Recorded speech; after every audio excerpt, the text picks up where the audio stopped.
Hey everybody, I have had the Nitecore EDC25 flashlight for a little bit now, so I thought I'd make my, hopefully a quick review, impressions, thoughts on it. I've been using it extensively here at work and also at night and even during a power outage here since Hurricane Helene knocked it out for almost a week where I am. Nitecore came out, I think, with their first flat-bodied light with the EDC27. I did get that when I was able to, and I really enjoyed it. But at that time, I wanted to try out other flashlights, and being in a position where I can't like buy and keep everything, I ended up selling it just to kind of rotate in and rotate out different flashlights. Since then, I have condensed a lot. I've gone from almost like a dozen flashlights to 4. And these are my two main like larger lights. I don't need anything bigger for my use case. This is my Surefire EDC1 DFT Turbo, a 18350 size light. This is going to be my main thrower and my duty style light. And this is just a general EDC one that's a little bit larger. The reason I say larger is because I have an MSR D3AA, which is a AA size light, which I think is super versatile. But I did miss the form factor and the output and just the use of the EDC27. The difference between the 27 and this 25 main ones are, instead of the OLED screen they have, which shows you guys the lumens, the runtime, and the battery level on it, this one just does simple lights. So you've got green for battery level, and on this right side, when you turn it on, it'll have blue for the amount of level of the light. So you've got low, next, then that, then high. And the initiate turbo, you have to just press this shorter button right here. And it's not a constant on one. You press and hold it, and as soon as you let go, that turbo goes off. I think it's measured at 3000 lumens, which is a little bit overkill for just general use, but for emergency cases, it would work, but just be aware. It is limited to, I think, 10 seconds of runtime before it drops down to another level, because with LEDs, the more heat and voltage you send to it, the more voltage you send to it and it gets pushed, you're gonna produce more heat. It's gonna, you don't want to burn out the LED, plus it may get too hot to handle, and with this form factor, it does get pretty warm, even though they do have cooling stuff in the back. It's just the limitations of the light and the drivers and stuff. Some lights, they can run for a very long time at their highest output, but it may not be hitting that max output of that light, but the driver may be able to sustain forward. So just be aware, that's just another thing to consider about lights. Knowing that this is more of a hot rod for that high end, the other modes are very useful. When I'm here at night, if I use it, this is the main mode that I use it at work. It's either 2 or 3. And if I do need a sustained longer light, I do run it here. This thing has a 1700 milliamp hour battery. It's a flat battery, which is not user replaceable. That is another downside with it. I do mostly prefer lights like this with replaceable batteries. This thing will run 18350s, button top and flat tops, and CR123s. It'll even run the SLB9 batteries out of my Streamlight here that I have in my weapon light in my Glock 45. So I've got a ton of those lights because I just keep them spare. So this one is ideal for that. Plus you can build on an 18650 body. But this one, just be aware that you can't replace that battery. And with lithium ions, they do start to degrade after quite a bit of cycling, meaning recharges and emptying out the battery. But other than that, it's got the same features. They do have an aluminum body versus the EDC27, which has a steel body, so this is going to be a little lighter, but the buttons are the same. One gripe I did have with the first 27 is the buttons were a little mushy, and I actually had a couple of friends say they had their 27, the first gen, for a while, and the buttons started to feel a little mushy or non-responsive. But with this model, and they have an updated EDC27 with the UHI LED, which is their new proprietary LEDs that they use, that's been fixed. Plus they also tweaked the proximity sensor, which keeps it from shooting off at its highest level if something's close to it. So normally that's turbo, but if it's close up like this, it'll step down automatically because that sensor tells it, hey, there's something real close, so you're not as prone to have it negligently discharge in your pocket and get really hot. But still, it will, get pretty warm on its own. Otherwise, everything else is going to be the same. Another thing I am not the biggest fan of is the waterproof rating on here. It's not the most waterproof. versus, let's say, other flat ones. For example, the Arcfeld, the OLED Arcfeld, that one's pretty waterproof, or more waterproof than this one. But they don't have external ports like this does because they use their magnetic charger. This is kind of not the best seal for a USB-C charging port. Obviously, you have to use other chargers since the battery doesn't come out.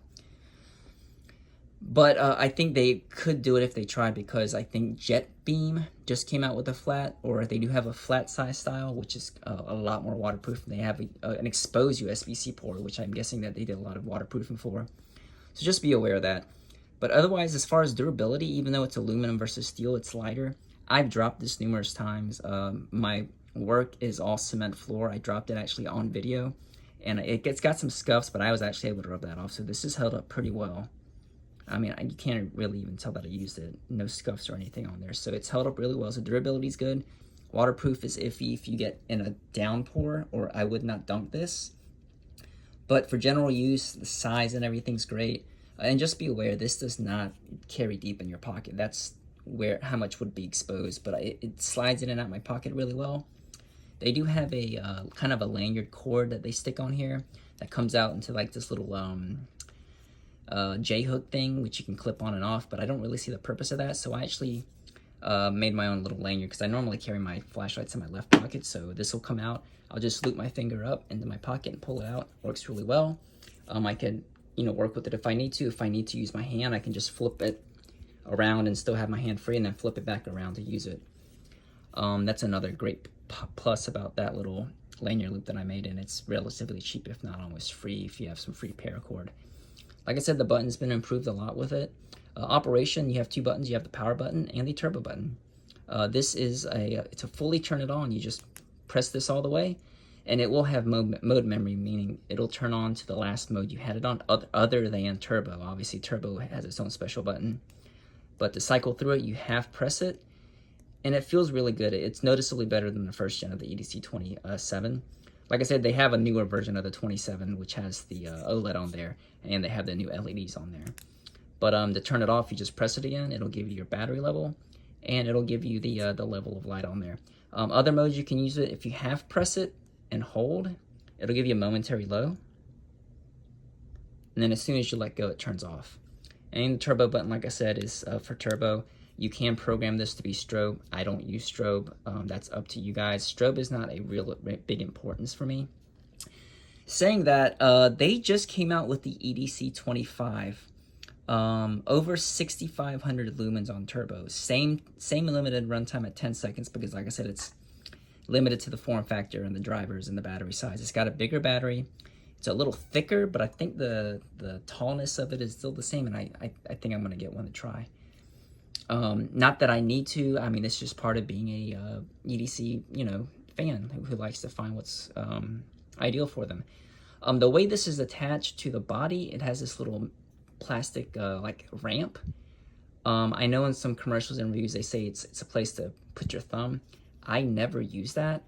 I wish maybe they redesigned that a little bit. I don't see the point of this. I don't think this is a striking instrument. I don't know. That's just me. I think they should have done something else with that, maybe brought the clip a little higher, but hey, I'm not the design person. I don't know what limitations they might have run into that, but otherwise, another thing about these really high output, cool white lights is when it's not on the highest level, you get a kind of a green tint. You also see this in a lot of the OLED offerings, but as soon as you push it to the max, it does get rid of that tint. You notice it's a lot more white when it's on turbo, but as soon as you step down, you'll notice that green tint. And it's really apparent when you compare this to other lights that have more of a neutral or a rosier tint. But if you're not that much of a flashlight nerd, it may not bother you. Typically when I'm indoors at night, especially during the power outage I had, I've got an MSR with de-domed Nitecore 519s, which are a lot more neutral, and it's a lot less jarring for the eyes at night. I just prefer a warmer EDC light, but this does pretty well. For tactical lights like this, I don't mind the harsh white. And that's like a thrower. That's a monster head. And these Surefires, they're a little bulky, but everything's been potted and protected in here. You can just probably drop this for a long time. It won't be an issue. Plus, it's very well water insulated. But that being said, I wanted to try the EDC29. The main things I like about that one, it does go back to the OLED screen on there. But I feel like, you know, I shouldn't have a problem. But the biggest thing, the biggest advantage to the EDC29, other than the output, it's a little larger, is they have a physical lockout key. The reason I don't love the lockout feature on this one is the way you access it. You have to have the light on, okay, whatever mode. And to lock it, you have to press and hold this all the way down, and then you'll see the little lockout button blink. On the 27, you'll see it say something on the screen. Now, let's say I have this locked out in my pocket and I need to, you know, use it real quick, or other than you being able to access turbo with that, the normal mode's locked out. You have to half press and full press and hold. And you'll see that blue bar come up, and then it'll unlock it. Now, if you want to fully lock it, you, again, press and hold. Oh, that's the first one, sorry, let me unlock it. All right, press and hold. It'll go to the first mode, then blink again to tell you it's totally locked out, so none of the buttons work. But fast deployment in any kind of lockout mode, especially for normal modes, it's kind of tedious because you have to wait, and then it's on. Whereas with the physical switch on the new EDC25, you just flick it and you're able to go. Plus, it's got a pretty neat little LED setup on that. But, you know, for regular use, this is a really great light. I mean, very pocket friendly, good battery. Charges up pretty fast, but that being said, it's only a 1700 milliamp hour battery. It comes with a nice USB cord in there, and I've had nothing but good luck with the Nitecore lights. I got this because I missed the 27. You know, you kind of miss what you don't have anymore after you move on to other things. But I am wanting to try the EDC29. Just being honest, I love the form factor, I love the output.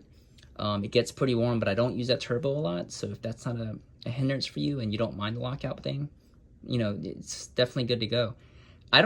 Even though I complain about the lockout mode, I don't use it much. I don't have much issues with it sitting in my left front pocket and accidentally turning on.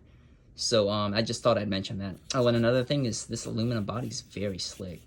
With O-Light, you kind of carry it like this, I would imagine, because all the controls are up here.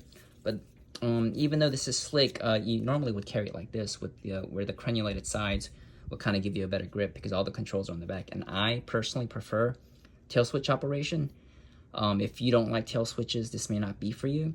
Another reason I didn't get the arc field when I was looking at the flat size batteries is it's kind of like an all-in-one. You've got the UV light plus the laser, but I don't ever use those during the day. And if I did, it would be so rare that I don't think it would be worth giving up the output for those two other features where I can just get one that's specialized and just light.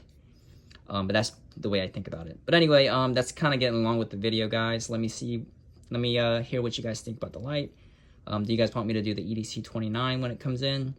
And I hope you'll have a good one.